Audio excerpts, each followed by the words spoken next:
But when, by the improvement and cultivation of land, the labor of one family can provide food for two, the labor of half the society becomes sufficient to provide food for the whole. The other half, therefore, or at least the greater part of them, can be employed in providing other things, or in satisfying the other wants and fancies of mankind. Clothing and lodging, household furniture, and what is called equipage, are the principal objects of the greater part of those wants and fancies. The rich man consumes no more food than his poor neighbor. In quality it may be very different, and to select and prepare it may require more labor and art, but in quantity it is very nearly the same. But compare the spacious palace and great wardrobe of the one, with the hovel and the few rags of the other, and you will be sensible that the difference between their clothing, lodging, and household furniture, is almost as great in quantity. The desire of food is limited in every man by the narrow capacity of the human stomach,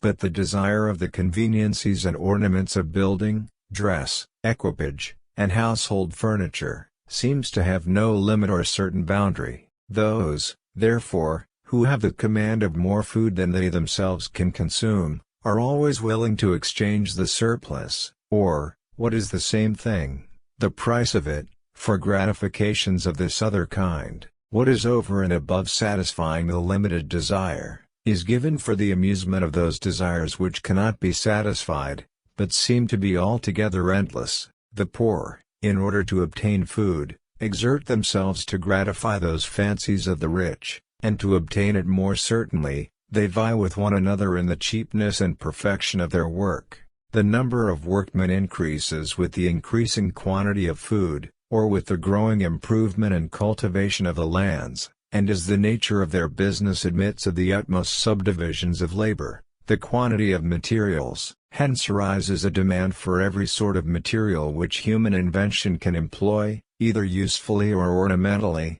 in building, dress, equipage, or household furniture, for the fossils and minerals contained in the bowels of the earth,